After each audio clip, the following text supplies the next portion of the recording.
This is the GALA one-year overview reading for the year of 2024. It's currently November 2nd, 2023, 1:32 p.m. Eastern Time. GALA at the time of this reading is currently 0.0182 or just under 2 cents USD. The shuffle file for the GALA 2024 reading that we're going to play here in the corner was created on October 25th, 2023 at 12:59 p.m. Eastern Time. That's this video down here. So the overall theme and behavior for GALA in 2024 it's significantly mixed. The overall theme I think is going to be to the downside, and then there's a decline with, at the end of the decline, a fast sudden move higher. This is also, however, crossed with a rally that increases with momentum moving forward in time. And it does look like there is possibility of us having like a fast sudden move higher at the end of the year, but I think there's also a rally early in the year, and that's where the crossing of the Prince of Wands really comes into play. We'll get into that in more detail as we progress through the reading. The behavior around the highest high for GALA, failed attempt to break through key resistance, followed by a decline through key support. That's on a multi-day scale or on like a one-year chart scale.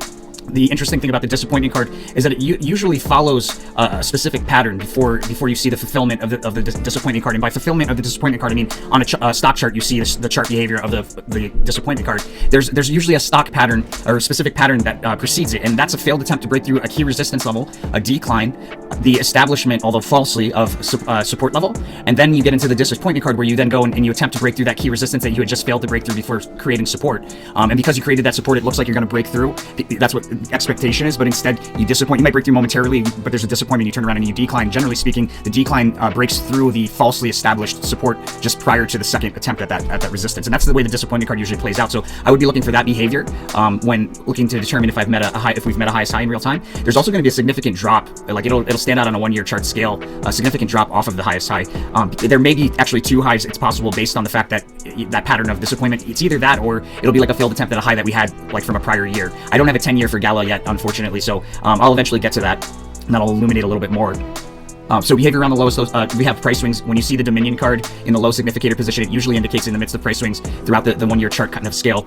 We should see the low twice in like these wide price swings, or if it's once, it'll be like on a short term or like an intraday, the stock behavior will be price swinging, and we'll see that low in there. But it's probably that we see it twice based on what I see going on here. Now we're gonna get into the week-by-week chart behavior. Before we get into all that, guys, I want to make sure everybody's aware of the whole purpose of the channel.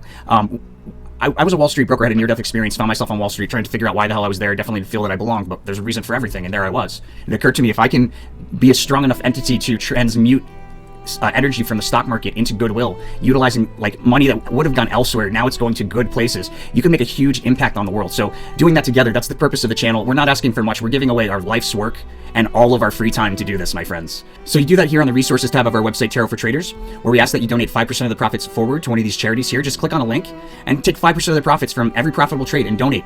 We can help cure cancer. We could be part of the cure for cancer, working together. It's that easy. And then 5% of the profits should go back to the channel here. Guys, I put my blood, sweat, and tears into this, and I very, very rarely get into trades myself. I just don't have time to do both of them, and have a normal life of any kind.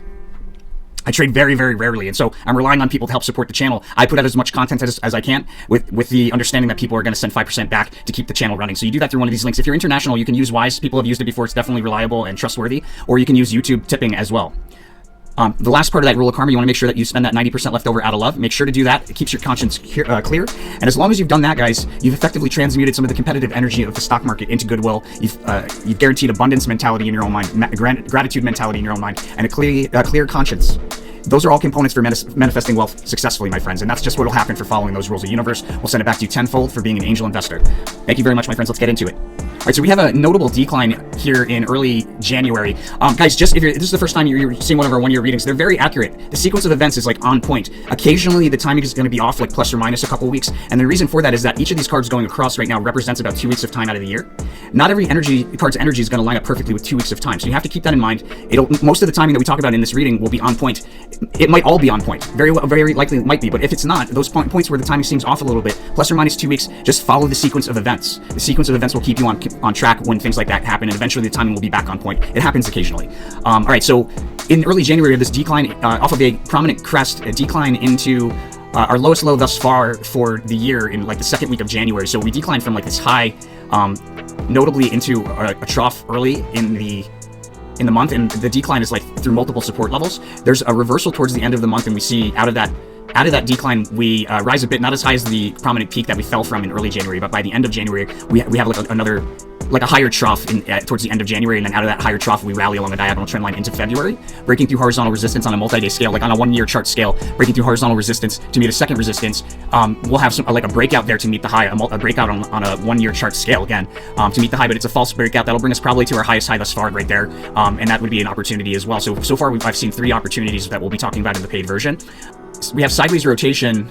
So we have sideways rotation in late February and a sharp drop that'll stand out in that period of sideways rotation. January low, which is also most likely our lowest low thus far, or the same low that we had here at the beginning of January. The February low is very likely a lowest low. So we most likely have seen the lowest low twice.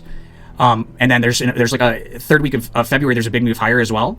I think probably third week of February, there's a big move higher where we break out to the high. It's the second or third week of February. And then we should decline back down and rotate sideways into a trough on the cusp of February, March. Look out for a sharp drop there. And it's most likely that we're revisiting the low that we had in January, most likely revisiting it here in the cusp of February, March. There's a lot of price change in February, March. When you see the full card, it can indicate so many different things, but it's frequently a notable decline or like a gap down in a lot of cases. I don't think that that's the case here. I think what it is a very improbable opportunity that'll really stand out on a 1-year chart amongst other opportunities. It'll really stand out. Again, I'll talk about that in more detail in the paid version, but there's a lot of price change there. And I think we probably have, like, out of a decline, a fast sudden move higher. Ending the decline, the March low we probably see twice as well. There's a prominent trough on like the February March cusp, and then in the end of March as well, there's another prominent trough. So by prominent trough, what do I mean? So this is a lowest low, but this is a prominent trough. This is a prominent trough. This is a prominent trough. This is a prominent trough. This is a prominent trough. This is a really prominent trough, right? Highest high, prominent crest, prominent crest, prominent crest, prominent crest. So hopefully that makes sense, guys. Right, so we should have a prominent trough at the beginning of March and prominent trough at the end of March. Multiple failed attempts to break through key resistance on a 1-year chart scale there near the March high. I don't believe the March high is going to be as high as the February high. There's a cash out opportunity in late March that I'll talk about in the paid version as well. And the behavior around the March low is that we move higher through key resistance, we stay above it briefly. This is on a multi-day kind of scale, and then we break back down through that same price level shortly thereafter with the full retracement back down to the low. So we go from the low up, multiple failed attempts, and then back down to the low. There's a really significant opportunity around the cusp of March, April that I'll talk about in more detail in the paid version. We have a prominent peak or crest early in April, and there's an important price level, a lot of price change around that price level that would allow for one to position themselves in either direction, depending on like the time of, that they do so. But based on the chart behavior, they would have an opportunity, 2 separate opportunities, I should say, to create a trade in one direction and a trade in the other direction. There is a fake out near the low of April, so I'd be very careful about that. Something very misleading going on near the low of April. So it's probably some sort of technical chart pattern that's intended to cause some sort of impulsive decision by a retail investor. We have a sideways fluctuating decline off of the peak that we see on the like the first week of April. Sideways fluctuating decline, but the Empress card does often offer an opportunity to open up a long position, and being that it's in the high position, I would say that the following month of May's high is going to be higher than the high that we have here in early April. There's a big move after establishing support in late April probably near a low. Matter of fact, I think we go from an April high in the very beginning of April to an April low, like the second week of April, and then we establish support with sideways rotation near the low and a big move higher that'll stand out on a 1-year chart scale as we are in late April entering into May. And then in the beginning of May, we have another prominent crest or peak that'll stand out. We decline from that down 2 and then through support to meet another support on a 1-year chart scale. Then we rotate sideways along that support. And so the low in April is going to be early on. We go from this crest on the cusp of April, May into a low. That low it forms when we have a decline through like a significant decline on a 1-year chart scale down to reach a support level that was recently met before on a scale of the 1-year chart. So my sense is that it's either going to be the low that we had in April, or it's going to be back to the lowest lows, but I think it'll probably be closer to the April low. My point is that it won't be lower than the lowest low of the year thus far. There is a notable rally. Okay, so there's 2 peaks in May, one on the cusp and then one mid-month. The low seems to be, this is kind of like a jaggedy month, but the low for the month seems to be between those two peaks, the one on the cusp of April, May, and the one in mid-May. We decline from that pretty notably through multiple support levels on a 1-year chart scale, and then we rally back into resistance and maybe a little bit higher in mid-June. Key resistance, it's probably the highest high thus far, or the highest high for the year, I should say, because of that science card indicating an important technical price level on a multi-year scale. I'm advised to be cautious in late June, not to do anything impulsive. When you see prudence, it's always some sort of tricky chart behavior, not necessarily intentional, but it's tricky chart behavior nonetheless, and multiple false tops, multiple false bottoms, some sort of whipsaw action, things like that. So you want to be very mindful of that. Maybe just practice poise at that moment. Off of the June high, we have in June, we decline with consecutively lower spikes up on the way down. So I think probably what that prudence card is telling us is there's going to be some chart behavior that makes it like maybe look like we're going to go higher, and to be very careful of that because we have a lowest low very shortly thereafter when we get into July. The halting of a bullish trend. We have the halting of a bullish trend marked by a sharp decline through key support on a 1-year chart scale there in early July. Off of the July low, we have a move higher, like a really big move on a 1-year chart scale will really stand out. Off of the June low, which there's kind of like a turnover. We start bullish in late July. We start off bullish, but that turns over and we end up bearish. And then there's a unicursal.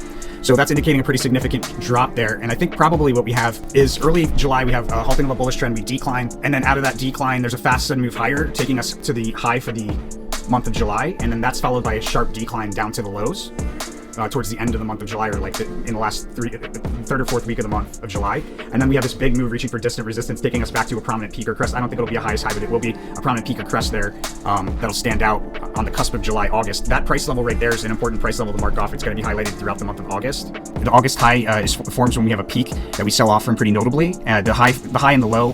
The August high is within close time proximity to a prominent high and a prominent trough for the year. A lot of price change there, big decline off of the high. Out of the low, the August low, which I think probably the August low is in early, it's like that lowest lows there around the cusp of July, August. I think it's probably in early August. And then we rally out of the low, back to that price level, and it looks like that high is going to be around the end of August or on the cusp of September, August, first week of September, somewhere around there.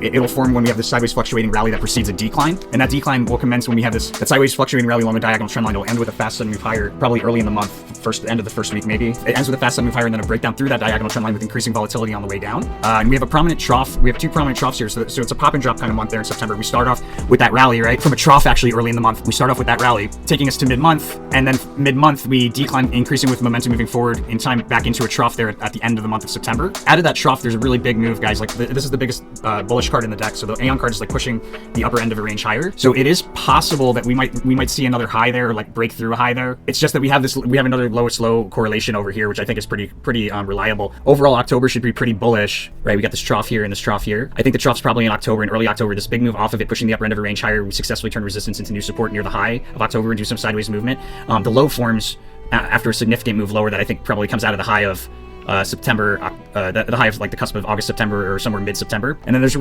really notable move higher. Most of the month of October looks really bullish. We have another big move to the upside in November, crisscrossing back and forth through the same price level in November. In late November, we have a crest that we sell off from, notably down through multiple support levels, an overbought crest. But we do end the month of November at a peak, and this will be like the newest high since the lowest lows were formed. This will be the highest high since then, I think, since revisiting the lowest low there in October. And off of that, we should see a notable decline lower. So this rune actually, it indicates like out of a decline, there's a big move higher from the bottom of the range to the top of the range to meet a key resistance, somewhere there around the cusp of November, December. And then we decline from that really notably off that resistance.